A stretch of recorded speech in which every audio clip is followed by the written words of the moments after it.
Notre nouvelle bataille, c'est de continuer à garder l'espoir, à continuer à croire dans la vie.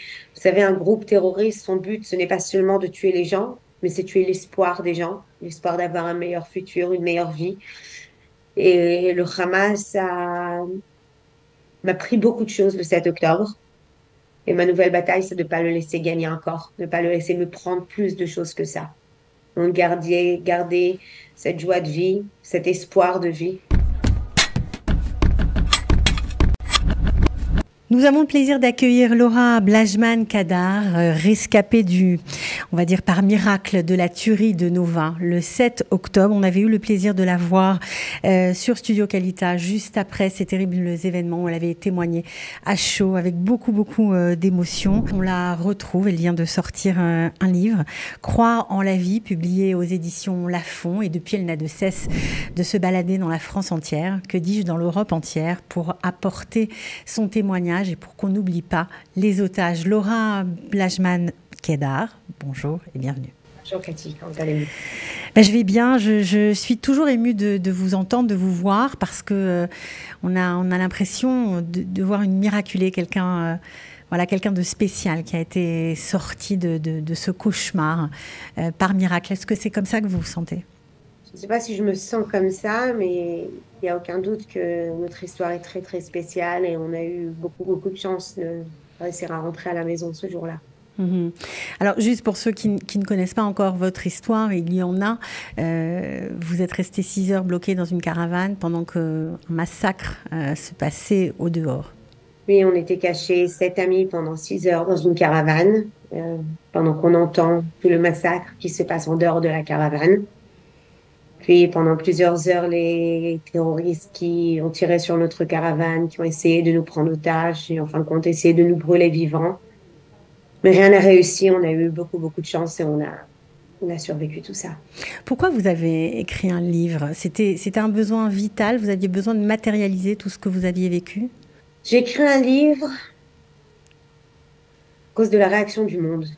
Comme je suis franco-israélienne et j'ai très vite, après le 7 octobre, commencé à témoigner, à donner des interviews en France pour essayer d'expliquer au monde un petit peu qu'est-ce qui s'est passé ce 7 octobre.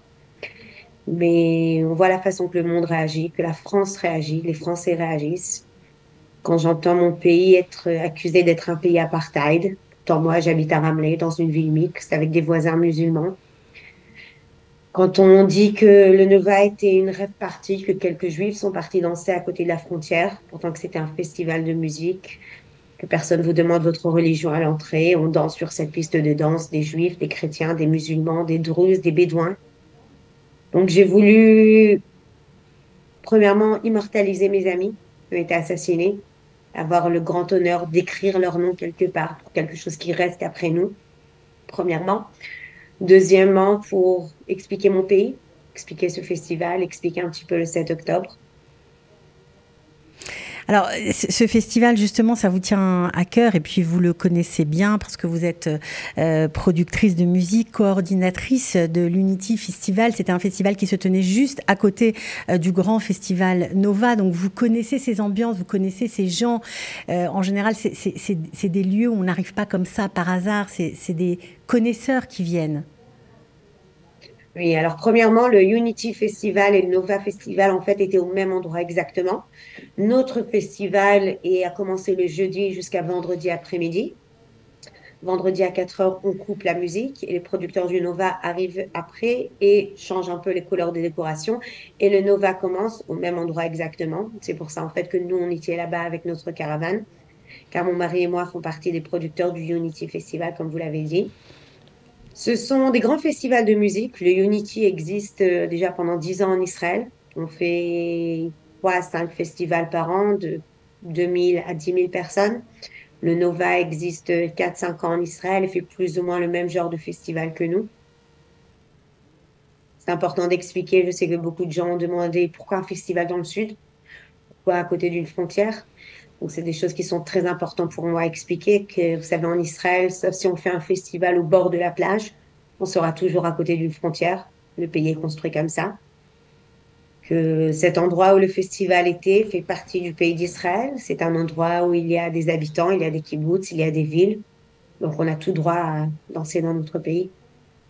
Alors, vous avez parlé de ce besoin de donner une sépulture, entre guillemets, à vos amis, de parler d'eux, de ne pas les oublier. Comment vous voyez aujourd'hui, après presque 8 mois, que ce carnage a eu lieu, votre pays que vous aimez tant? Quelle vision vous en avez? Vous savez, on est aujourd'hui 241 jours. Dans quelques jours, ça va être 8 mois après le massacre. Comme j'ai dit au début, mon but était d'immortaliser mes amis qui ne sont plus là parce que j'avais en tête que le temps que je termine d'écrire et publier ce livre, eh ben, la guerre sera terminée, les otages seront revenus. Et là, ça va faire 8 mois, mais on a toujours des amis à Gaza, on a toujours des otages là-bas. Mon nouveau but aujourd'hui, c'est de ne pas laisser le monde les oublier. C'est notre bataille. Les gens ne comprennent pas pourquoi on continue à se battre, comme s'ils ne comprennent pas pourquoi on a besoin de ramener nos otages à la maison. Au niveau de mon pays, ben, je suis très sioniste. Je suis une fille d'un sioniste. Mon père qui est venu à 17 ans seul en Israël pour faire l'armée. Moi qui ai été 7 ans à l'armée, capitaine dans l'armée israélienne. J'aime beaucoup mon pays. Je fais confiance à mon armée l'armée israélienne qui va se voir corriger les fautes qui se sont passées le 7 octobre et faire en sorte que ça ne revienne plus. Mais personnellement, on n'a toujours pas retrouvé le chemin pour entrer en Israël.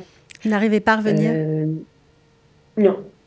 Nous sommes en France et chaque claque qui porte dans la rue, je sursaute. Je suis sûre que c'est un attentat. Chaque bruit, je suis sûre que c'est une alarme. Il y a des bombes qui vont tomber sur nous dans chaque seconde. Et donc, hélas, je me trouve toujours incapable de revenir chez moi à la maison, de rentrer en Israël. La peur est un peu trop grande. Nous avons quitté le pays le 15 novembre. En prenant l'avion, il y avait des roquettes qui sont tombées. Et donc, l'avion ne pouvait pas décoller le temps que cette attaque se termine. Donc, on a eu vraiment la sensation de fuir notre pays. Et hélas, on n'a toujours pas trouvé le chemin pour rentrer à la maison. Mais pourtant, vous n'arrêtez pas de faire des actions qui vont, j'en suis sûre, vous ramener au pays. Je sais que à un moment, vous aviez envie d'arrêter de parler parce que c'était trop dur. Vous auriez peut-être préféré rester en pyjama dans votre lit. Et pourtant, il y a quelque chose qui vous a réveillé.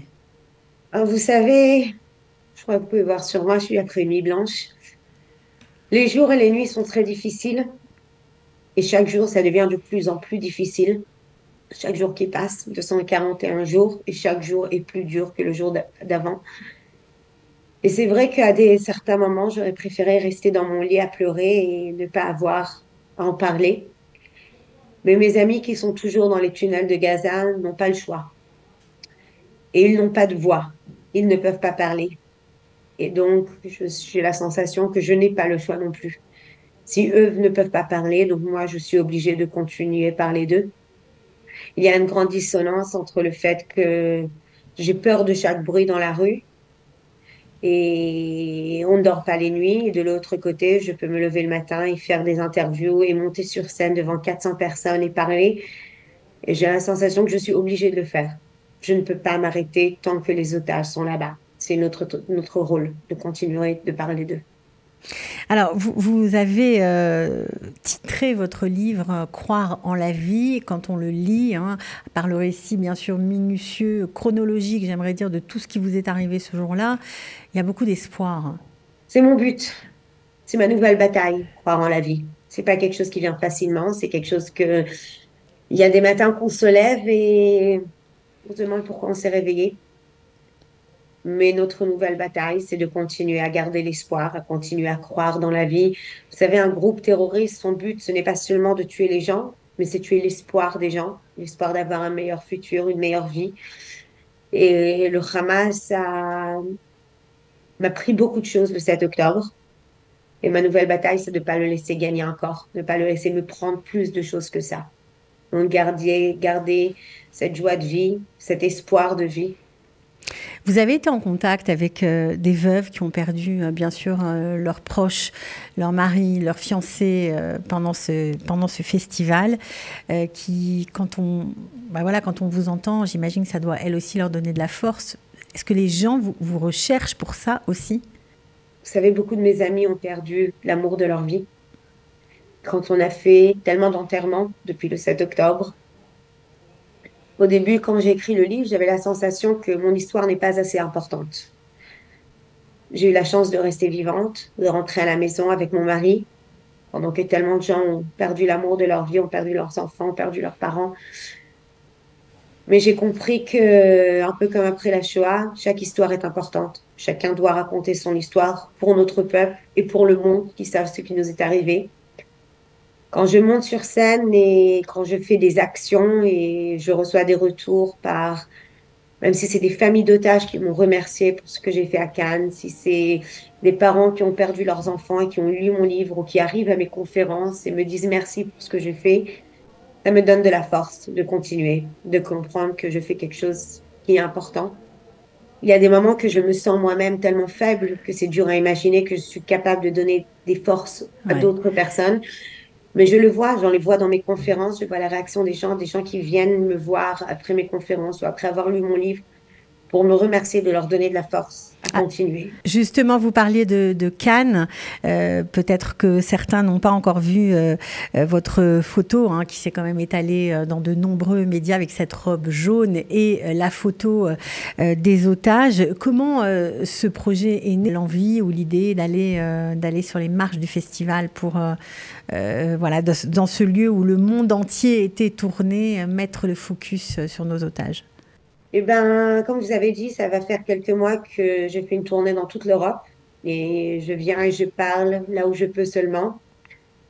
Et en partant de cette tournée, j'ai été à une conférence à Nice, là où j'ai rencontré le collectif du 7 octobre de la Côte d'Azur.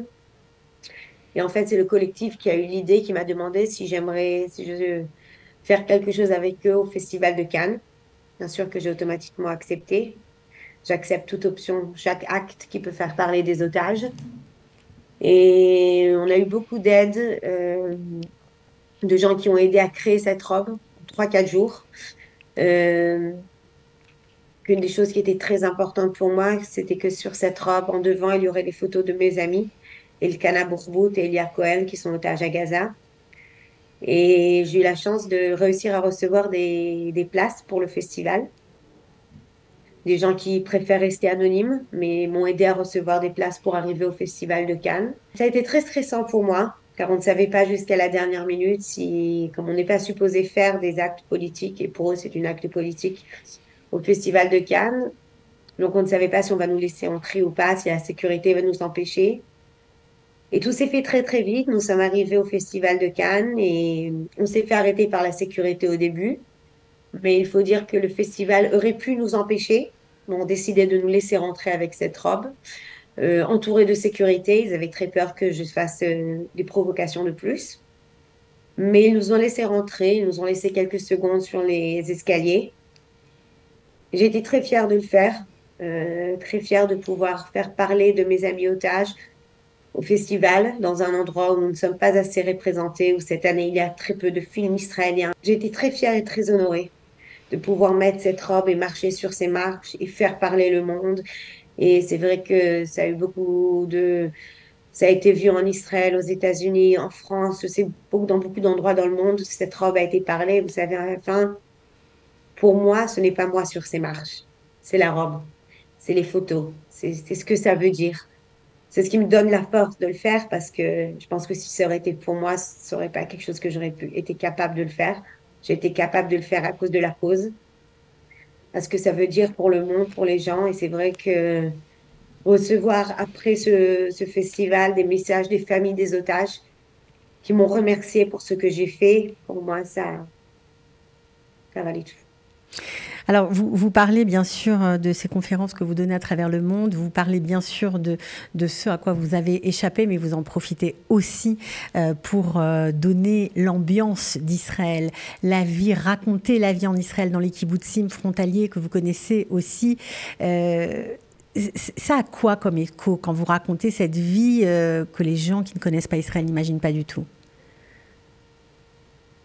Eh ben, c'est un peu de tout. Ça veut dire que d'un côté, je reçois des messages d'amour et de soutien par premièrement la communauté juive. Deuxièmement, je reçois énormément de messages des chrétiens des gens qui c'est important pour eux de dire, nous ne sommes pas juifs, mais nous sommes avec vous, nous avons entendu votre histoire, nous avons lu votre livre et nous sommes de votre côté. Je trouve que c'est important. Des gens qui sont étonnés de votre histoire. Il y a des gens qui n'ont jamais mis leurs pieds en Israël et qui pensent connaître Israël et le problème israélien par les réseaux sociaux ou par quelques minutes dans les informations. Qui croient que le pays d'Israël est un vrai pays apartheid, qui pensent qu'on a des bus pour les Juifs et des bus pour des Arabes, des différents docteurs peut-être. Et donc pour moi, c'est très très important de raconter quelle est la réalité en Israël, de quoi ça a l'air, qu'on vit ensemble, que les choses qu'ils entendent sur les réseaux sociaux sont loin de la vérité. De l'autre côté, je reçois énormément de messages de haine, des gens qui n'écoutent pas vraiment les choses que je dis, mais simplement sont contre notre pays, ne nous voient même pas comme victimes du 7 octobre. Mais ce sont des gens qui ne connaissent pas Israël, qui ne savent pas que depuis 2004, nous avons quitté les territoires occupés. Donc, ils sont sûrs qu'on a dansé dans les territoires occupés, qui ne comprennent pas pourquoi aller danser à côté d'une frontière, mais ils ne savent pas comment construire le pays d'Israël et qu'est-ce que ça veut dire. Donc, je reçois un peu de tout. Je reçois beaucoup des messages de haine, mais pour être honnête, ces messages de haine me donnent la force de continuer. Si moi et mes paroles les dérangent tellement, ça veut dire que je fais quelque chose de bien et je dois continuer. Vous étiez bien sûr partisan de la paix entre nos deux peuples. Vous avez changé votre vision des choses sur le conflit aujourd'hui? Je vais dire que c'est de plus en plus dur à rester optimiste, à dire qu'un jour on aura la paix. Mais c'est le but du Hamas. Pour moi, j'ai deux options devant moi, la paix ou la guerre.